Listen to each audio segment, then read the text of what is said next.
ദൈവത്തിൻ്റെ സ്തോത്രം. നമുക്കറിയാം, നമ്മുടെ ഈ കാലഘട്ടത്തിൽ ഒരുവൻ സുവിശേഷം കേട്ട് രക്ഷയുടെ മാർഗത്തിലേക്ക് കടന്നു വരുമ്പോൾ നമ്മുടെ ഈ കാലഘട്ടം എന്ന് പറയുന്നത് പലവിധ ഉപദേശങ്ങളാൽ പീഡിക്കപ്പെട്ട് കിടക്കുന്ന ഒരവസ്ഥയാണ് നമ്മുടെ ക്രിസ്തീയ ലോകത്തുള്ളത്. നമ്മുടെ യേശുക്രിസ്തുവിന്റെ നാമത്തിൽ തന്നെ എടുത്താലും അതിൽ തന്നെ പലവിധങ്ങളായ പഠിപ്പിക്കലുകളാണുള്ളത്.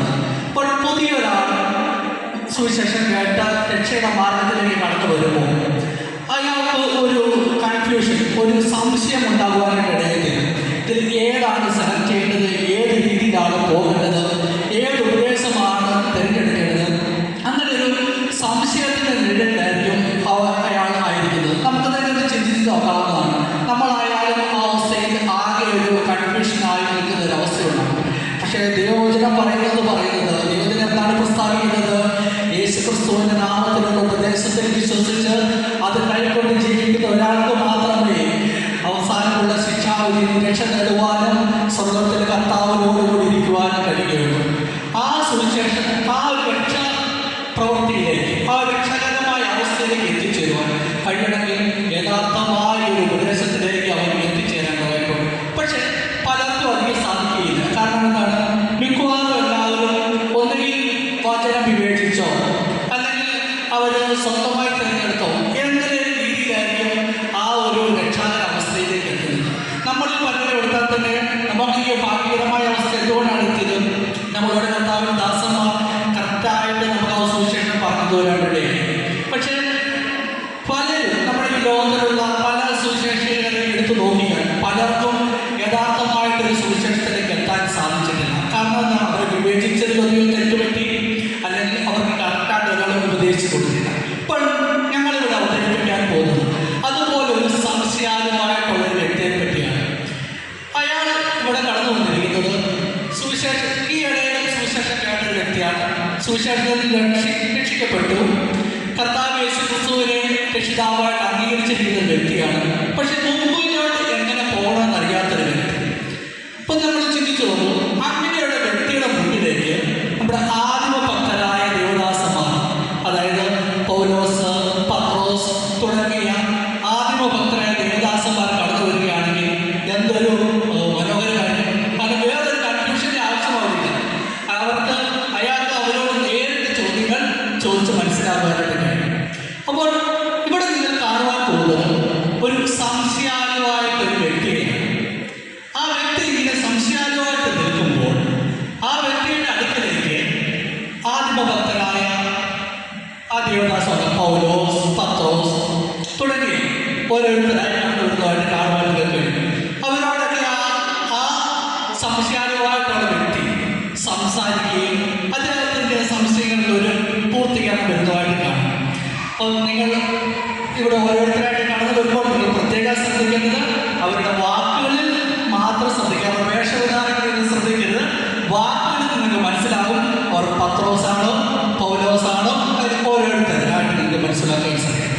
ഇപ്പോൾ നിങ്ങളുടെ ശ്രദ്ധയെ ഞങ്ങൾ അതിലേക്ക് ക്ഷണിക്കുകയാണ്. നിങ്ങൾ ഇപ്പോൾ കാണുവാൻ കഴിയുന്നത് ആ സംശയാലുവായ വ്യക്തിയെയാണ്.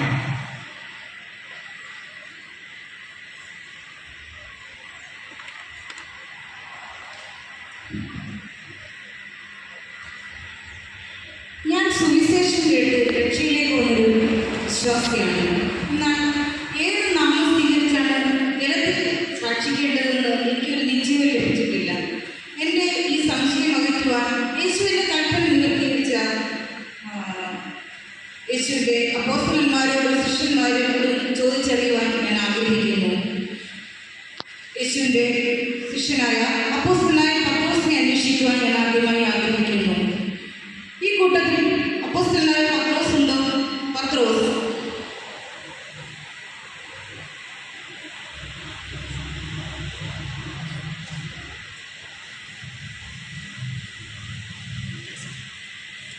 അതെ, ഞാനാണ് ശിവൻ പത്രോസ്. യേശുവിന്റെ കീഴിൽ ശിഷ്യത്വം സ്വീകരിക്കുന്നതിന് മുമ്പ് തന്നെ ഞാനും എൻ്റെ സഹോദരനായ അന്ത്രയോസും സ്നാപക യോഹന്നാന്റെ ശിഷ്യന്മാരായിരുന്നു. ആകട്ടെ, യേശു കർത്താവ് ഈ ഭൂമിയിൽ നിങ്ങളോടുകൂടെ ആയിരുന്നപ്പോൾ സ്വർഗ്ഗാരോഹണം വിടുന്നതിന് തൊട്ട് മുമ്പ് നിങ്ങളോട് കൽപ്പിച്ചുവല്ലോ, ആകയാൽ നിങ്ങൾ പുറപ്പെട്ട് പിതാവിൻ്റെയും പുത്രൻ്റെയും പരിശുദ്ധാത്മാവിൻ്റെയും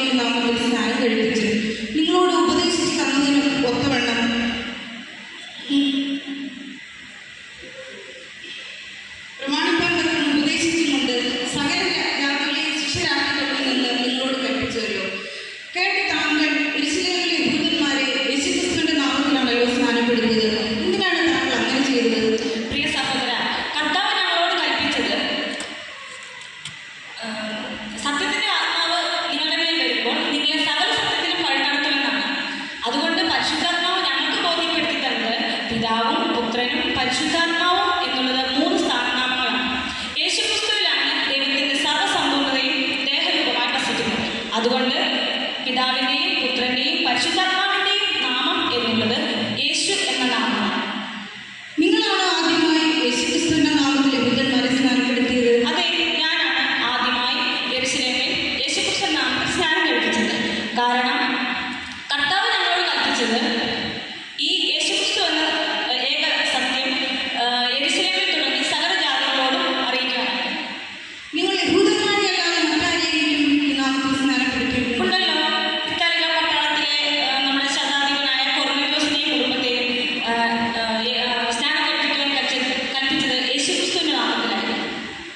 യേശുവിന്റെ ശിഷ്യനായ ഫിലിപ്പോസിനെ കുറിച്ച് ഞാൻ കേട്ടിട്ടുണ്ട്. ഫിലിപ്പോസ് എന്നോടൊപ്പം ഉണ്ടായിരുന്നു. ഫിലിപ്പോസ്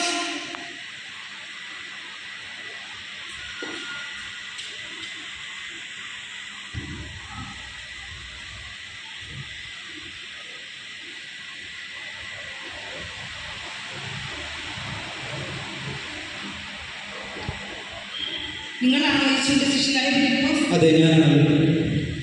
നിങ്ങൾ ശമര്യയിൽ പോയി സുവിശേഷം അറിയിച്ചത് എങ്ങനെയാണ്? ഞാനാണ് സുവിശേഷം അറിയിച്ചത്. കർത്താവ് യേശുക്രിസ്തുവിൻ്റെ ഈ ഭൂമിയിലായിരുന്നപ്പോൾ ശമര്യ സന്ദർശിച്ചത് ശമര്യയിലെ യഹൂദർക്ക് ശരിക്കും ഗുണമായി തീരുവാനിടയായി. ആ കാരണത്താൽ എനിക്കും ശമര്യയിലേക്ക് ചെന്ന് സുവിശേഷം അറിയിക്കാനിടയായി. സ്തെഫാനോസ് മരണശേഷം യെരൂശലേമിലെ ക്രിസ്ത്യാനികൾക്ക് ഭയങ്കര പീഡയുണ്ട്.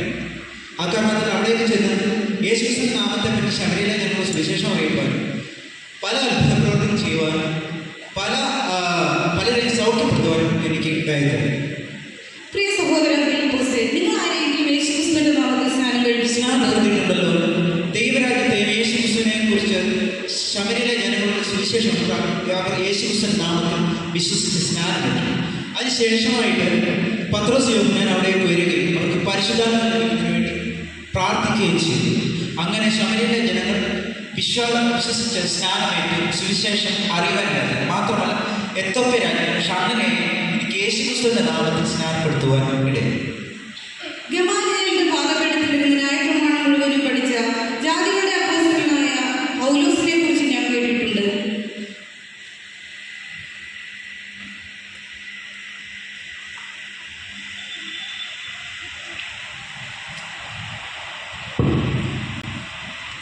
നിങ്ങളാണോ അപ്പോസ്തലനായ പൗലോസ്? അതെ, നിങ്ങൾ അന്വേഷിക്കുന്ന പൗലോസ് ഞാനാണ്. ജാതികളുടെ അടുക്കൽ പോയി സുവിശേഷം അറിയിക്കാൻ നിങ്ങൾക്ക് എങ്ങനെയാണ് താല്പര്യം തോന്നിയത്? അത് എന്നോടുള്ള ദൈവത്തിൻ്റെ കൃപയാണെന്നാണ് ഞാൻ കരുതുന്നത്. നാളുകൾക്ക് മുമ്പ് ഞാൻ ന്യായപ്രമാണത്തിനും അതുപോലെ യഹൂദമതത്തിനും വേണ്ടി വളരെയധികം അധ്വാനിച്ച വളരെയധികം പ്രവർത്തിച്ച ഒരു വ്യക്തിയാണ്. അന്ന് എൻ്റെ പേര് ശൗൽ എന്നായിരുന്നു. എന്നാൽ ഞാൻ ക്രിസ്ത്യാനികളെയും ക്രിസ്തുവിൻ്റെ മാർഗത്തെയും വളരെയധികം വെറുത്ത ഒരു വ്യക്തിയായിരുന്നു. അവരെ ഉപദ്രവിക്കുവാൻ ഇടയായിട്ടുണ്ട്.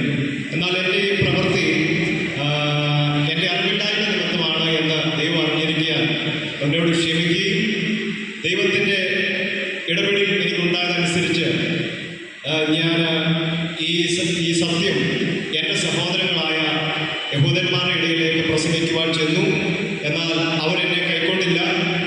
ശേഷം ഞാൻ ജാതികളിലേക്ക് ഈ സത്യം പ്രസംഗിക്കുവാൻ കടന്നു പോകുവാൻ ദൈവം എന്നെ തിരഞ്ഞെടുത്തു എന്നാണ് ഞാൻ കരുതുന്നത്. ദൈവത്തിന്റെ ദാസനായ പൗലോസ്, നിങ്ങൾ ഏത് നാമത്തിലാണ് സ്നാനപ്പെടുത്തിയത്? ഞാൻ കൊലോസ്യയിലുള്ള ദൈവസഭയ്ക്ക് എഴുതിയ ലേഖനത്തിൽ ദൈവത്തിൻ്റെ ആത്മാവ് എനിക്ക് തന്നതനുസരിച്ച് നിങ്ങൾ വാക്കിനാലോ ക്രിയയാലോ എന്തു ചെയ്താലും സകലവും കർത്താവായ യേശുക്രിസ്തുവിൻ്റെ നാമത്തിൽ ചെയ്യണം എന്നുള്ള വചനത്തിൻ്റെ അടിസ്ഥാനത്തിലാണ് സ്നാനം. നിങ്ങളെ ജാതികളിൽപ്പെട്ടവരെ ആരെങ്കിലും സ്നാനപ്പെടുത്തിയിട്ടുണ്ടോ? അതെ, എൻ്റെ നേതൃത്വത്തിൽ അനേകരെ ഞാൻ യേശുക്രിസ്തുവിൻ്റെ നാമത്തിൽ സ്നാനപ്പെടുത്തിയിട്ടുണ്ട്. അവരിൽ എൻ്റെ ഓർമ്മയിലുള്ളവരിൽ കാരാഗ്രഹ പ്രമാണിയായ ഒരു വ്യക്തി, അദ്ദേഹത്തിൻ്റെ കുടുംബവും അതുപോലെ ലുദിയ എന്ന ഒരു സഹോദരി എൻ്റെ ഓർമ്മയിലുണ്ട്. അവരെന്നോടൊപ്പം ഇവിടെ കടന്നു വന്നിട്ടുണ്ട്.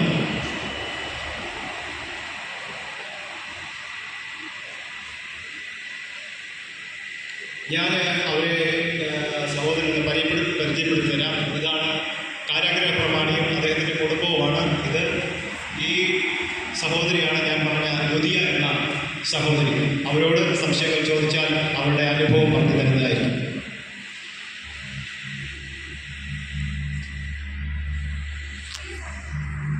പ്രിയ സഹോദരി ലുദിയ, നിങ്ങളെ എങ്ങനെയാണ് പൗലോസും കൂട്ടരും സ്നാനപ്പെടുത്തിയത്? തുയതൈരമേലെ ലുദിയ എന്ന ഞാൻ രക്താപനം വിൽക്കാനായി ഫിലിപ്പിയിൽ വന്നത് ഒരു ശബത്ത് ദിവസമായിരുന്നു. അപ്പോഴാണ് ദേവദാസൻ യേശുവിന്റെ മാർഗ്ഗത്തെക്കുറിച്ച് പ്രസ്താവിക്കുന്നത് എനിക്ക് ശ്രദ്ധയോടെ കേൾക്കുവാൻ ഇടയായത്. അപ്പോൾ തന്നെ ആ രക്ഷയെ എൻ്റെ ഹൃദയത്തിൽ സ്വീകരിക്കാൻ ദൈവം കൃപ ചെയ്തു. എൻ്റെ കുടുംബവും ഞങ്ങൾക്ക് യേശുക്രിസ്തുവിന്റെ നാമത്തിൽ സ്നാനമേൽക്കുവാൻ ഇടയായി. എന്ന് മാത്രമല്ല, ഞങ്ങളുടെ ഭവനത്തിലൊരു സഭയും ആരംഭിക്കുവാൻ ഇടയായി. കാരാഗ്രഹ പ്രമാണിയും കുടുംബവും നിങ്ങളെ എങ്ങനെയാണ് അപ്പോസ്തലനായ പൗലോസ് സർക്കാർ ഉദ്യോഗസ്ഥരെ ഏൽപ്പിച്ച നിങ്ങളെ എങ്ങനെയാണ് അപ്പോസ്തലനായ പൗലോസ് സ്നാനപ്പെടുത്തിയത്? ഫിലിപ്പിയിൽ ഞാൻ കാരാഗ്രഹ പ്രമാണിയായി ജോലി ചെയ്തിരുന്നു. ഒരിക്കൽ എൻ്റെ ജോലിയിൽ ഞാൻ ഭംഗം വരുത്തിയെന്ന് തോന്നി ഞാൻ എൻ്റെ ജീവൻ എടുക്കുവാൻ തീരുമാനിച്ചു. അപ്പോൾ ഈ ദൈവദാസനാണ് എന്നെ അവിടുന്ന് രക്ഷിക്കുവാനിടയായി തീർന്നത്. കർത്താവായ യേശുവിൻ്റെ സുവിശേഷങ്ങളോട് അറിയിക്കാനിടയായി തീർന്നു. ഞാൻ കർത്താവായ യേശുവിൽ വിശ്വസിച്ചു, സ്നാനമേറ്റു. ഞാനും എൻ്റെ കുടുംബവും രക്ഷ പ്രാപിച്ചു. ഇതാണ് എൻ്റെ ഇവരുടെ എല്ലാം വായി സാക്ഷി നിമിത്തം ഞാൻ മനസ്സിലാക്കുന്നു, യേശു കൽപ്പിച്ച അതേ കൽപ്പനയാണ് ഇവരെല്ലാം, ഈ അപ്പോസ്തലന്മാരെല്ലാം ചെയ്തതും നിവർത്തിച്ചതും. മാനസാന്തരവും പാപമോചനവും, അതായത് യേശുക്രിസ്തുവിന്റെ നാമത്തിലുള്ള ജലസ്നാനവും പ്രസംഗിച്ചതും ചെയ്തതുമെല്ലാം യേശുക്രിസ്തുവിന്റെ നാമത്തിൽ തന്നെയാണെന്ന് ഞാൻ മനസ്സിലാക്കുന്നു. അങ്ങനെയെങ്കിൽ മറ്റെന്തെങ്കിലും അനുഗ്രഹങ്ങൾ യേശുക്രിസ്തുവിന്റെ നാമത്തിൽ ഉണ്ടോ? രക്ഷ യേശുവിന്റെ നാമത്തിൽ, രോഗസൗഖ്യം യേശുവിന്റെ നാമത്തിൽ, അധികാരം യേശുവിന്റെ നാമത്തിൽ, അനുഗ്രഹം യേശുവിന്റെ നാമത്തിൽ. ഭൂതങ്ങൾ യേശുക്രിസ്തുവിന്റെ നാമത്തിൽ കീഴടങ്ങുന്നു. യേശുക്രിസ്തുവിന്റെ നാമത്തിൽ സംരക്ഷണം ലഭിക്കുന്നു. പ്രാർത്ഥനയുടെ മറുപടി യേശുവിന്റെ നാമത്തിൽ, ജലസ്നാനം യേശുവിന്റെ നാമത്തിൽ.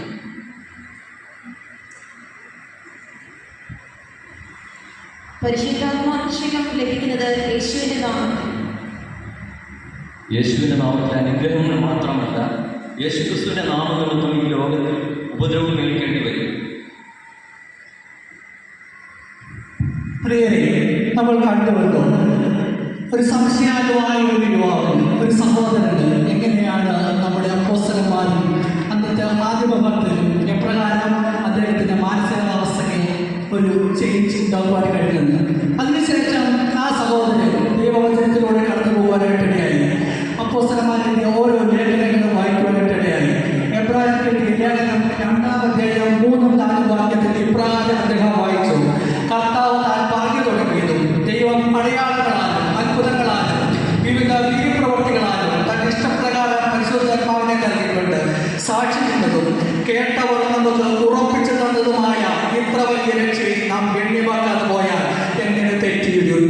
കേട്ടവർ നമുക്ക് ഉറപ്പിച്ചു തന്നതുമായ വാക്യം ആ സഹോദരൻ ശ്രദ്ധിക്കുവാനിടയായി. ഈ കേട്ടവർ ഉറപ്പിച്ചു തരുമ്പോൾ എങ്ങനെ ആ സഹോദരന് ഈ യേശുവിന്റെ നാമത്തിൽ നിന്ന് പിന്മാറുവാൻ കഴിയും? ആ സഹോദരൻ വീണ്ടും വായിച്ചു 2 കൊരിന്ത്യരുടെ ലേഖനം 13-ാം അധ്യായം 1-ാം വാക്യം: 2-3 സാക്ഷികളുടെ വാമൊഴിയാൽ ഏതു കാര്യവും ഉറപ്പാക്കും.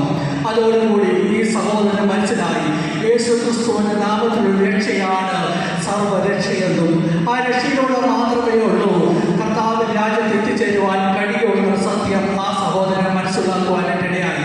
അങ്ങനെ ആ സഹോദരൻ യേശുക്രിസ്തുവിന്റെ നാമത്തിൽ സ്നാനമേൽക്കുവാനും കർത്താവിനോടൊപ്പം ജീവിക്കുവാനും കർത്താവിന്റെ സഭയിൽ ചേരുവാനും ഇടയായി.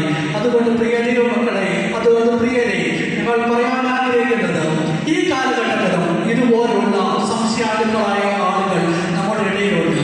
അവരോട് വചനാനുസൃതമായി ഞങ്ങൾ വിളിച്ചു പറയാൻ ആഗ്രഹിക്കുന്നത്, അതുകൊണ്ട് രക്ഷയ്ക്കായി യേശുവിന്റെ നാമമല്ലാതെ വേറൊരു മാർഗവും ഇല്ല. മറ്റൊരു രക്ഷയില്ല യേശുവിനല്ലാതെ, ഏകരക്ഷകനാണല്ലോ. മറ്റൊരു രക്ഷയില്ല യേശുവിനല്ലാതെ, ഏകരക്ഷകനാണല്ലോ.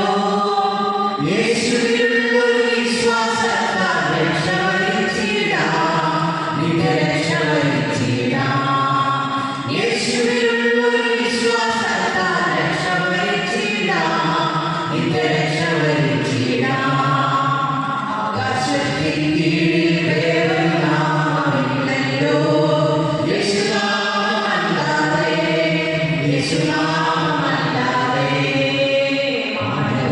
രക്ഷയ്ക്കുള്ളിൽ